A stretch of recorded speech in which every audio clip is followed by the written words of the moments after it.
నేను 2 డేస్‌గా నేను వీడియోలు చేయలే. నాకు చేయాలనిపియలే. ఎందుకంటే కొన్ని ఘటనలు చూస్తే చాలా బాధ అనిపించింది. ఒక 10వ తరగతి అమ్మాయి తల్లిని చంపాలనుకోవడం ఏంటి? ఏంటి ఈ ఆలోచనలు? ఏంది ఈ మూర్ఖత్వము? నాకు అర్థం కాలే.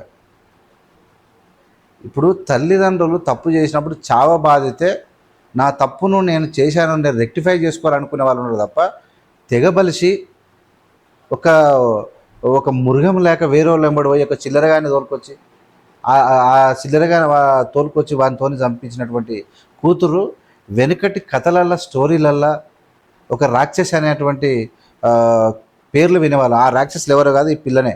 ఇలాంటి వాళ్ళు, ఇలాంటి మానవ జాతిలో మనుషులలో ఇలాంటి చీడ పురుగులు కూడా బతుకుతున్నాయి. ఇలాంటి మూర్ఖం అంటే మనం ఒకవేళ ఒకటి నేను ఎట్లా అంటున్నానంటే, మనుషులు జంతువుల కంటే చట్టాలు తెలివవి, పోలీస్ స్టేషన్లు తెలివయి, లేదంటే శిక్షలు తెలివయి, దాని తర్వాత జైళ్ళు తెలివయి, జంతువులకు తెలివయి. కానీ మనుషులం మనము టీవీలు చూస్తున్నాం, ఫోన్లు చూస్తున్నాం. ఒకరిని కొట్టడం తప్పు, చంపితే నేరము, దాన్ని మన జీవిత ఖైదు అవుతుంది, మనకు కూడా ఉరిశిక్ష చేస్తారు. మనం లైఫ్ లాంగ్ జీవితంలో జైల్లో ఉండాలని తెలియదా? తెలిసి కూడా ఆడు విధవ శివ అనే తోడు పోయి అమ్మాయి చెప్తే చంపిన తర్వాత ఏమవుతుందో తెలియదా? ఇప్పుడు పెండ తింటే ఏమైతే తెలుస్తుంది కదా, ఇప్పుడు కత్తి ఉంది పొడిస్తే ఏమైతే తెలుస్తుంది కదా, నీకు తగులుతుంది కదా. మరి అన్నీ తెలిసినప్పుడు ఒక మనిషిని చంపితే ఏమవుతుందో తెలియదా? ఆడు శివగాని తల్లి మనిషి కాదు, రాక్షసు కాదు. ఇలాంటి మనుషుల మధ్యలో మనం ఉన్నామని సిగ్గుతో భలే నాకు ఆ వీడియో చేయాలనిపించలే. మీరేమని అనుకుంటే కానీ ఆ శివగాని తల్లి ఏమవుతుంది? ఇవాళ కాకుండా రేపు తీసుకొస్తాం. ఆ పనులు కుక్క పనులు లేకనే ఉన్నాయి. ఆ పనులు ఎల్లబెట్టి మాట్లాడుతుంది. నాకు అసలు ఇలాంటి మనుషులు ఎట్లా బతుకుతారు ఈ భూమి మీద అన్న? ఈ సమాజానికి అవగాహన ఉందా లేదా? పోనీ ఆమె అంటే ఒక మూర్ఖురాలు, ఓ చదువుకొని గాడిది. ఆడంటే డీజేలో పనిచేసి ఓ సౌండ్ బాక్స్లో వచ్చి చిల్లర వెదవ.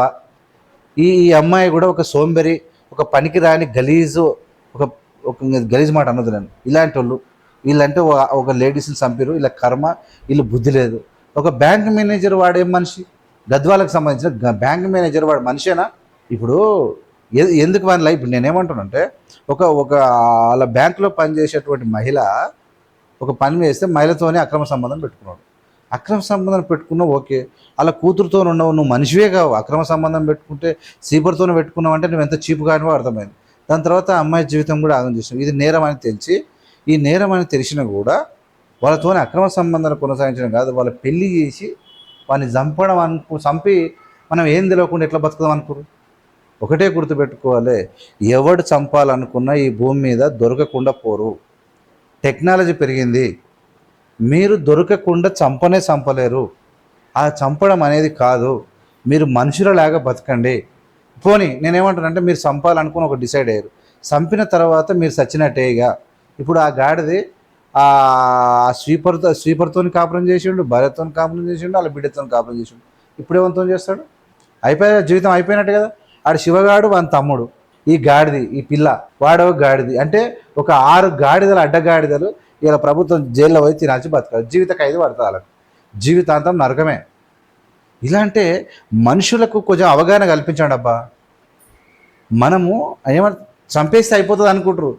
చంపిన తర్వాత చంపినవాడు కూడా చచ్చినట్టే. మీరు వాళ్ళని చంపేసి మీరు బతకాలనుకోవడం చాలా తప్పు. అంటే బతకాలనుకుంటారు, అది మీ భ్రమ. అవతల వ్యక్తిని చంపేసి మనం బతుకుతామని ఎవడైతే అనుకుంటాడో అది భ్రమ మాత్రమే.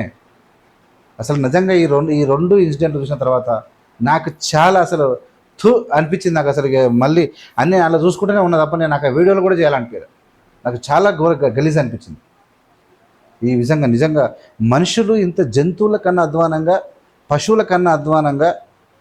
ఇప్పుడు జంతువు అంటే పొడిస్తే ఏమవుతుంది, అది బెదురుకుంటుంది అనుకుంటారు. కానీ ఒకరిని కొడితే, ఒకరిని చంపితే మనకు శిక్షలు ఉంటాయి, జీవితాంతం నరకం ఉంటుంది అన్నటువంటి సంగతి తెలిసి కూడా తప్పు చేయడం అంటే ఇక దానికి మించింది ఇంకోట్లేదు. చాలా తప్పు ఇది. Thank you so much. చూస్తూనే ఉండండి ఏవిఎం మీడియా. ఇలాంటి వాళ్ళు ఉన్నందుకు సిగ్గుతో తలదించుకున్నాం. Okay bye.